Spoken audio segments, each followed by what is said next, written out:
pour introduire donc la qualification des équipements. C'est l'opération destinée à démontrer qu'un matériel fonctionne correctement et dont réellement les résultats attendus. Le concept de validation est parfois élargi pour comprendre celui de la qualification. Donc, la qualification est une obligation réglementaire. Tous les industriels sont tenus d'établir un programme de qualification de leur équipement, aussi bien de production que de contrôle.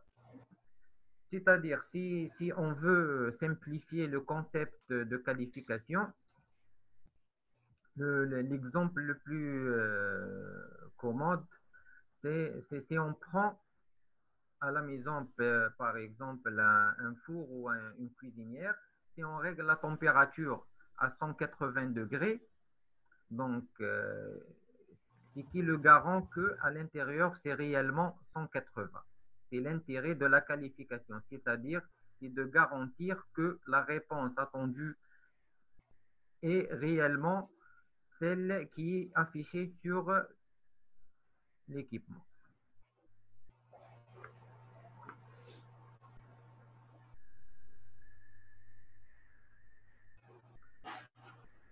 Pourquoi qualifier? Donc, toujours en industrie, donc on parle de la règle des 5 M, c'est-à-dire milieu adéquat, matériel conforme, main-d'œuvre formée et qualifiée, méthode validée et matériel qualifié. Dans ce cours, donc, on va aborder le concept de matériel qualifié.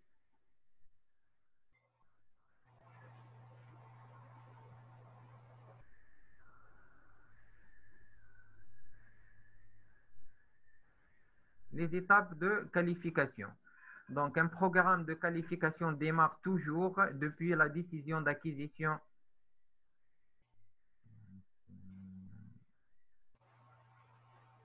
Un programme de qualification démarre depuis la décision d'acquisition d'un nouveau équipement de laboratoire jusqu'à son arrêt de service. Donc, en cas de modification, de problème, de remplacement du matériel ou de déplacement de celui-ci, il faut entreprendre une requalification. Donc, le cycle de qualification d'un instrument comporte deux grandes étapes. La première, c'est sur le site du constructeur et l'autre, c'est sur le site de l'acquéreur. Sur le site du constructeur, donc on parle de Structurally Validated Product, c'est l'avant-acquisition. Et sur le site du client, on parle de qualification, de design, d'installation et opérationnelle et de performance avant utilisation. Et on parle de maintenance préventive et curative, c'est après et en cours d'utilisation. Donc, pour mieux comprendre ce concept de qualification, donc on va traiter un exemple pratique. C'est la qualification d'une chaîne HPLC à détection à barrette de diode. Donc là, c'est un petit rappel du cours HPLC aux chromatographies de la troisième année pharmacie. Donc, une chaîne HPLC comporte généralement un dégazeur, une pompe quaternaire, un compartiment colonne, un injecteur automatique et un détecteur. Donc, on va voir les différentes étapes de qualification. Donc, toujours, on commence par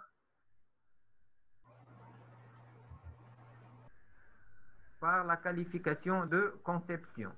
Donc, c'est définir les spécifications de conception de l'équipement et détailler les éléments de décision pour la sélection du fournisseur. Vérifier la cohérence des documents de conception finaux utilisés pour la construction des installations et des systèmes. Vérifier la cohérence par rapport au BPF, BPL et aux exigences réglementaires pharmaceutiques.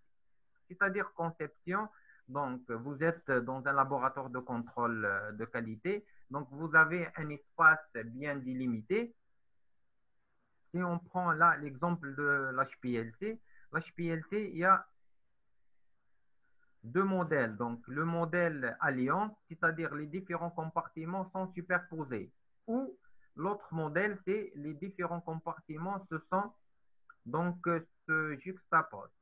Si vous avez un espace où vous avez commandé une HPLC de type alliance, donc là, et il vous renvoie ou il vous envoie l'autre modèle. Donc là, dès le départ, donc on arrête parce que la qualification de conception n'est pas respectée. D'accord?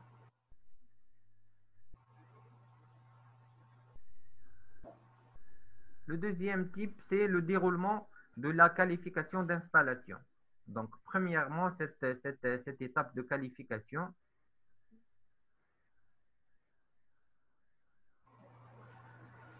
cette qualification d'installation comporte trois étapes. La première, c'est la documentation. Donc, c'est par le fournisseur, elle est réalisée par le fournisseur. Donc, il faut vérifier la présence du plan, des diagrammes, des caractéristiques techniques, les descriptions du montage et des connexions, la description de l'environnement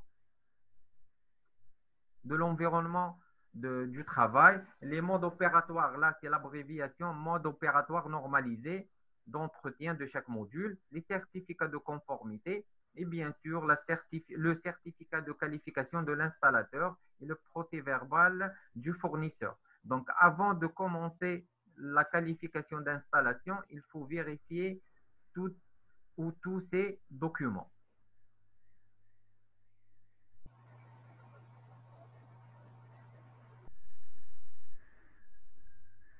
La deuxième, c'est l'environnement.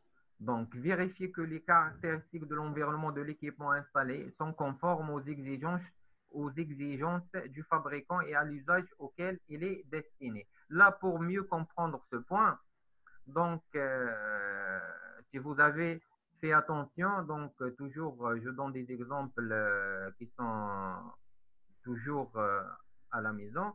Donc, n'importe quel équipement, il a une fiche signalétique. Donc, en inox qui comporte le voltage, l'ampérage, les caractéristiques électriques, c'est-à-dire, donc, si on a un équipement qui demande pour travailler un voltage de 380 volts, donc on ne peut pas le brancher dans un voltage de 220 volts. Donc, avant d'installer l'équipement, il faut vérifier la correspondance entre les caractéristiques de l'équipement et les caractéristiques du laboratoire.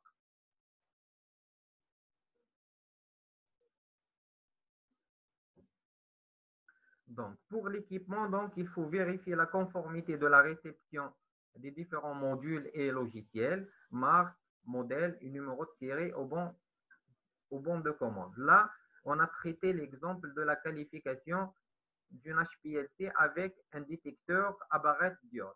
Donc là, il ne peut pas vous envoyer une HPLC avec un détecteur UV visible. Donc ça ne correspond pas. L'intégrité de chaque module, la présence des connexions et listes des pièces détachées qui est très importante, la conformité de l'équipement et des composants avec les plans et les diagrammes du fabricant. Donc là, il faut avoir le respect des distances à côté, le dos de l'équipement. Il y a des équipements qui ne doivent pas être trop collés au mur. Donc, on a fini avec la qualification de conception et la qualification d'installation. Donc, le déroulement de la qualification opérationnelle et de performance. Le premier module à qualifier, c'est la pompe. Donc, le premier test, c'est le test d'étanchéité ou leak test. Donc, le protocole, c'est de lancer le test d'étanchéité à partir du logiciel en utilisant l'isopropanol comme phase mobile dans la voie D de la pompe quaternaire bloquée à sa sortie. Donc, un petit rappel, une pompe, on a deux types de pompes, les pompes binaires et les pompes quaternaires. Les pompes binaires, c'est-à-dire ils ont deux sorties, et les pompes quaternaires, ils ont quatre sorties. D'accord? Donc là, on a traité l'exemple d'une pompe quaternaire, c'est-à-dire quatre voies. Là, vous posez la question pourquoi on a choisi la voie D. Donc, ce sont des tests intégrés dans le logiciel. Donc, il faut suivre les instructions. Donc, le test est programmé pour être réalisé à partir de la voie D. D'accord? Donc, les critères d'acceptation, donc absence de fuite, test passé, présence de fuite, test échoué. Donc là, j'attire votre attention juste parce qu'on a démarré un peu tard. Donc, c'est une fois la session elle termine, donc vous restez, on va prolonger pour terminer le cours. Donc, est-ce que vous m'entendez tous? Hmm?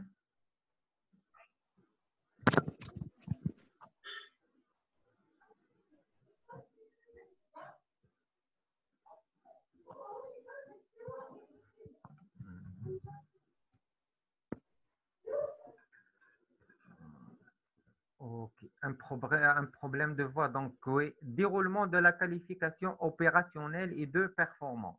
Donc là, si on va traiter l'HPLC, elle comporte plusieurs modules, c'est-à-dire pompe. Si on a une pompe au niveau du laboratoire de contrôle qualité, donc on va appliquer ces tests, d'accord? Par exemple, on va voir après pour le compartiment colonne, donc on va tester la température. Si je vous pose une question concernant une étuve ou un instrument qui donne de la chaleur ou de la température, donc on applique les mêmes tests, d'accord? Donc, premier test, c'est le test d'étanchéité ou le leak test. Donc, on va tester si les connexions sont bien faites. Il n'y a pas de fuite. Le deuxième, le deuxième test, c'est le contrôle de la tenue de pression. Donc là, toujours, je fais des rappels. Donc, chromatographie, donc on a le passage de la phase mobile à travers une phase stationnaire dans une colonne. Donc, ce passage, donc, va créer une certaine pression. Donc, on va tester, des fois, il y a des bouchages. Donc, on a le risque que la pression, elle augmente. Par ce test, on va tester si on atteint une certaine pression. Donc, l'appareil va s'éteindre automatiquement. Donc, le protocole, donc, c'est la même chose. Lancer le test de pression à partir du logiciel en utilisant l'isopropanol à partir de la voie D. Donc, ce sont des tests intégrés à l'intérieur du logiciel. Donc, par ce test, si on atteint une certaine pression, l'appareil va s'éteindre automatiquement et voilà les critères d'acceptation. Troisième test, c'est le test de gradient. D'accord? Donc, toujours un rappel. Donc, en chromatographie, on peut soit travailler en régime isocratique, soit en régime gradient. Isocratique, c'est-à-dire qu'on travaille avec le même débit et la même composition de la phase mobile tout le long de l'analyse. Mais le gradient, c'est la composition de la phase mobile, elle change avec le temps. Donc, avec ce test, on va tester.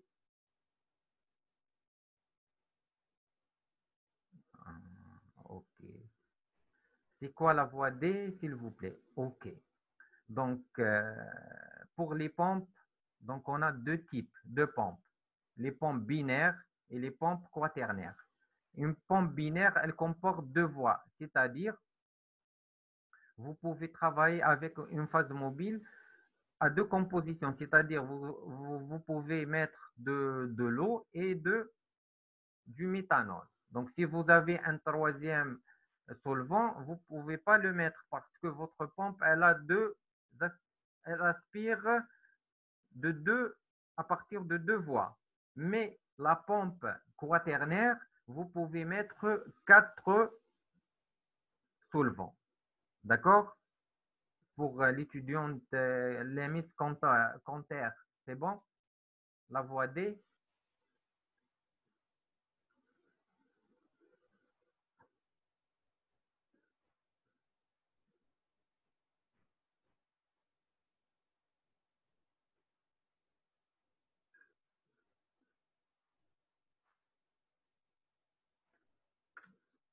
Ok. Donc, on termine.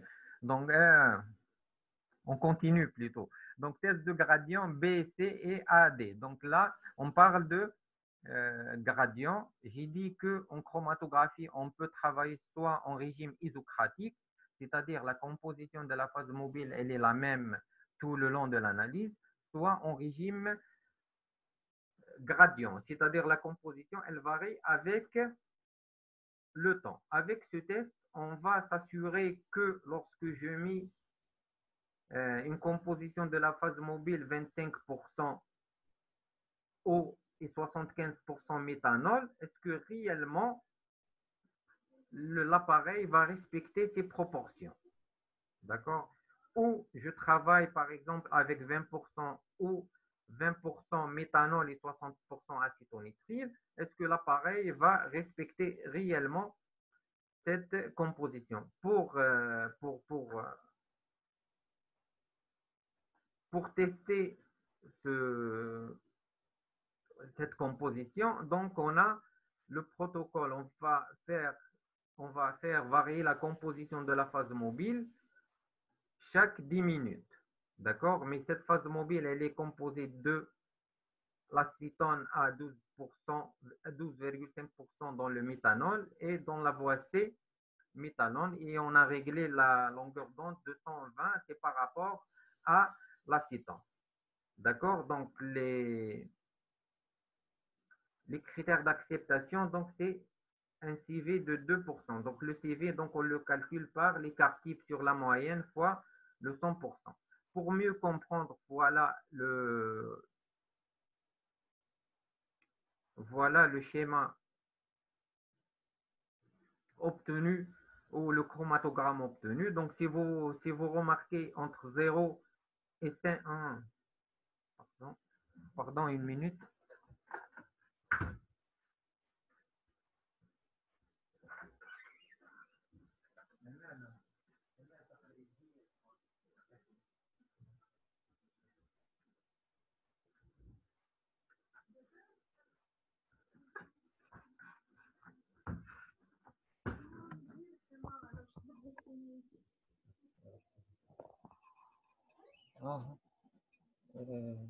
ثم هذا الشيء ما كنا جبته ما يشوفوش هم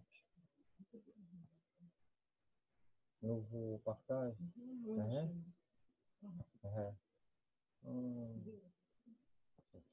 يعني قلت لهم بدي راح نزيد.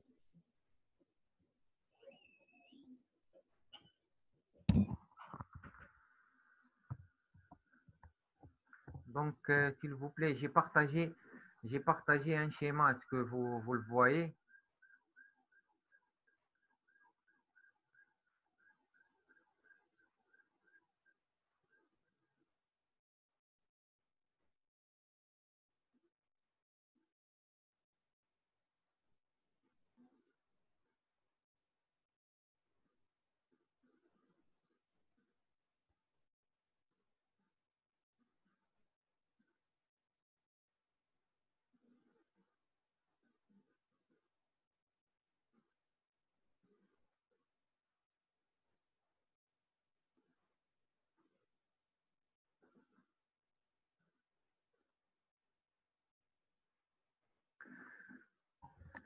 Donc, donc c'est juste pour vous expliquer que entre 0 et 5, donc on a un signal qui est 0 parce que la phase mobile, elle ne contient pas l'acétone. Après, lorsque la composition de la phase mobile, elle change, donc on aura des paliers. D'accord?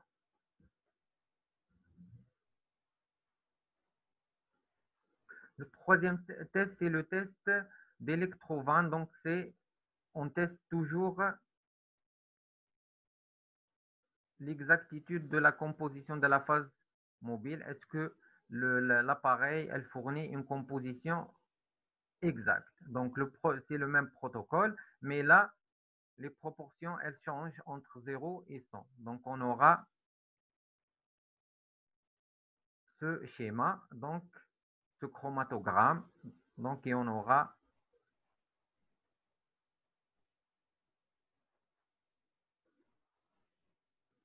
Donc, on aura la même hauteur. Si l'appareil fournit la même composition, donc on aura la même hauteur des paliers.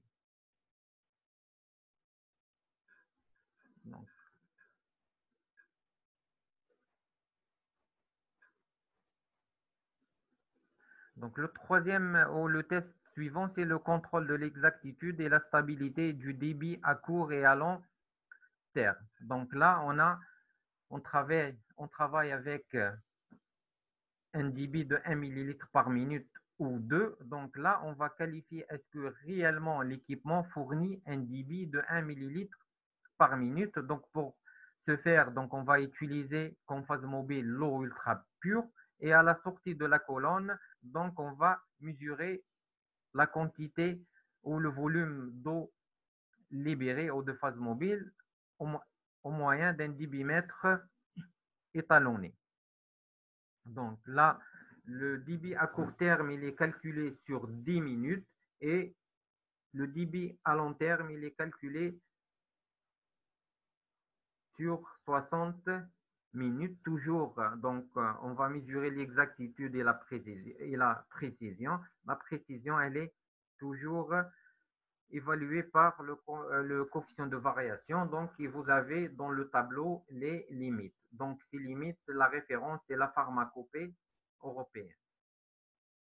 Donc là, on a fini avec le compartiment pompe. Donc, on va voir le compartiment colonne. Donc, on a donc la colonne. Donc, c'est le compartiment où on met la colonne. Donc là, on va qualifier l'exactitude et la stabilité de la température. Donc, le protocole, toujours, donc on va mesurer la température réglée au moyen d'une sonde de température étalonnée. Voilà les températures testées. Et on va évaluer l'exactitude et la stabilité de la température et les limites sont mentionnées sur le tableau. L'injecteur.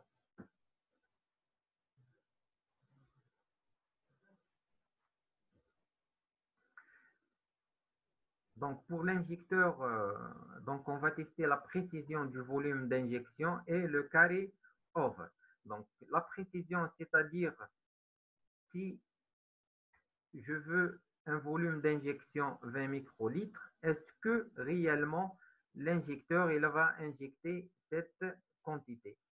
Et le carré over, c'est-à-dire c'est l'effet mémoire. C'est-à-dire, est-ce que lorsque j'injecte de la caféine 6 fois consécutif et après j'injecte de l'eau, donc est-ce que j'aurai un pic de la caféine ou pas? C'est-à-dire que il faut que l'injecteur n'aura pas l'effet mémoire, c'est-à-dire il ne garde pas qu'il a injecté la caféine et après, dans un échantillon qui ne contient pas de la caféine, il va donner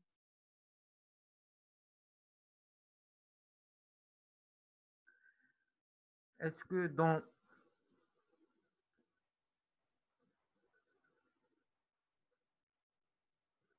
est-ce que dans l'échantillon qui ne contient pas de la caféine, donc il va donner un pic qui correspond à la caféine. Pour ce faire, donc le protocole c'est injecter 3 fois la phase mobile, après injecter 6 fois la caféine, après injecter une seule fois la phase mobile. Donc, c'est-à-dire que là, on va tester la précision de l'injecteur, 25 microlitres par microgramme par microlitre, donc il va donner approximativement la même surface sous la courbe. Et après l'injection de la phase mobile, on va tester si cet injecteur il a l'effet mémoire ou pas. C'est-à-dire, dans la phase mobile, il n'y a pas de la caféine. On ne doit pas avoir un pic qui correspond à la caféine.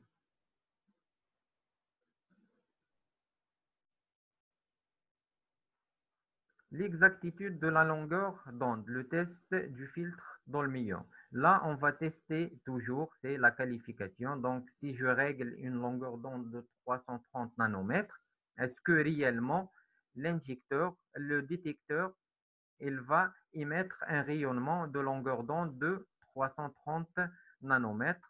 Donc, on va lancer le test du filtre d'Olmium à partir du logiciel et comparer les valeurs trouvées aux valeurs du spectre de référence. Donc, l'Olmium, il a des longueurs d'onde spécifiques qui sont 361 nanomètres et 453,7 nanomètres et 536,7 nanomètres. Ce sont des maximums d'absorption spécifique du filtre d'Olmium.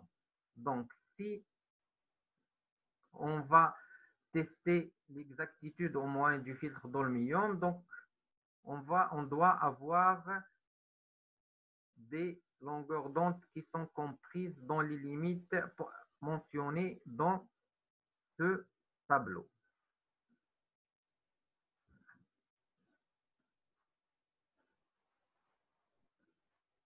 Linéarité de la réponse.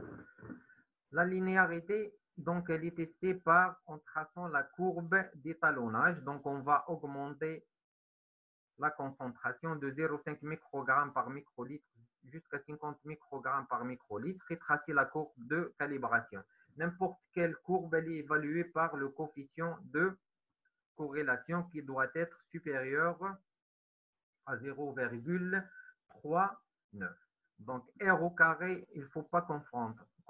R au carré, c'est le coefficient de détermination.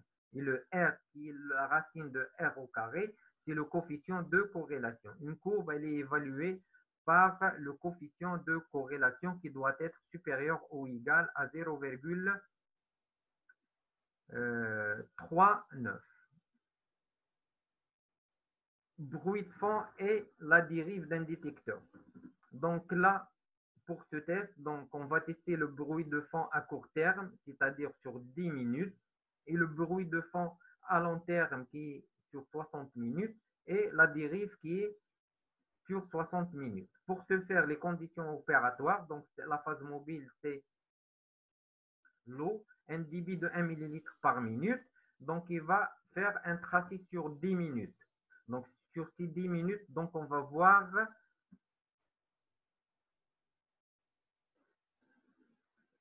la hauteur maximale. C'est le bruit de fond à court terme. Après, donc on va traiter le tracé sur 60 minutes.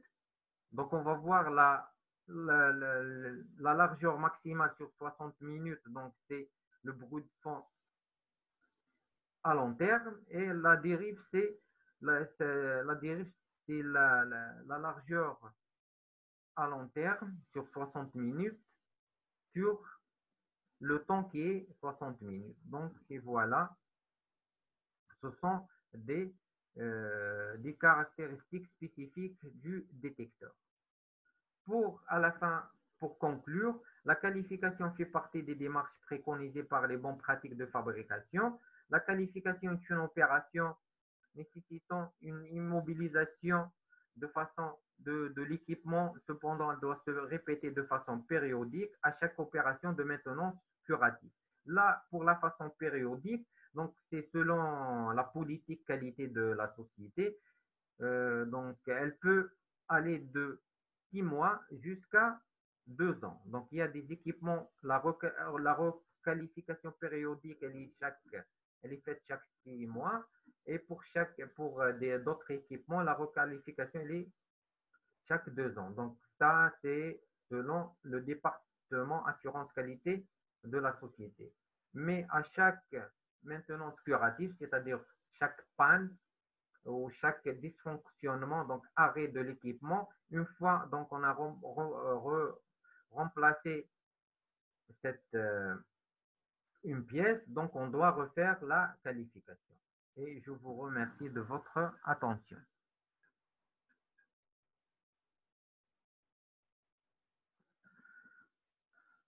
Donc là, si vous avez des questions, donc on va en profiter du temps qui reste.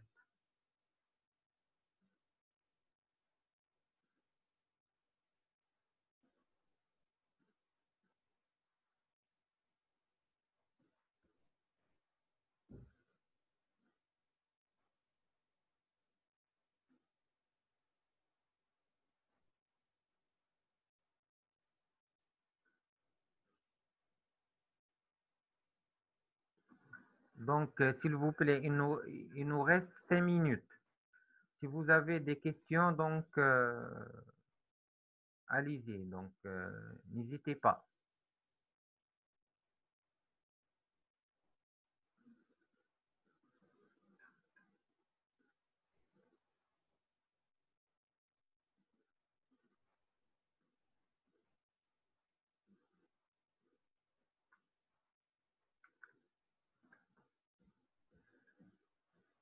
Donc, il y a une question, la différence entre précision et exactitude en termes de qualification des équipements. Donc, une très bonne question. Donc là, on a deux concepts, la précision et l'exactitude. Donc, généralement, la précision, donc, elle est évaluée par un nombre de répétitions. Et à partir de ce n répétitions, donc, on va calculer le coefficient de variation. D'accord? Et l'exactitude, c'est le rapprochement de la valeur exacte. C'est-à-dire, donc, j'ai fait la précision et l'exactitude du débit. Donc, comment évaluer l'exactitude et comment évaluer la précision. Donc, si on prend le débit 1 millilitre par minute, donc, je vais mesurer ce débit 6 fois. Donc, j'aurai 6 valeurs. À partir de 6 valeurs, donc, je vais calculer la moyenne, l'écart type, et je vais calculer le coefficient de variation qui doit être inférieur à une certaine valeur. Alors que pour l'exactitude, donc c'est chaque valeur, par exemple, la première valeur, j'ai eu 0,99, alors que le débit réglé, c'est 1. Donc, je vais faire, pour évaluer l'exactitude, 1 moins 0,99 sur 1 fois 100. Donc, j'aurai là évaluer l'exactitude. Est-ce que les mythes, j'ai bien répondu à votre question ou je dois répéter?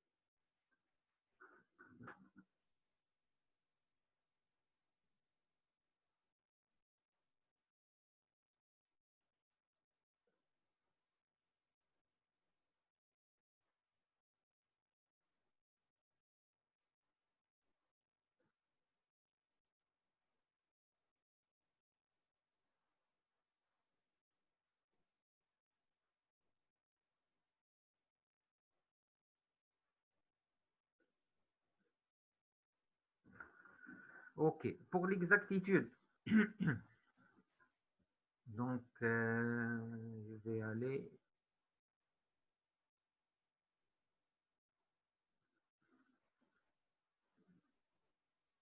là. On prend la diapo contrôle de l'exactitude et la stabilité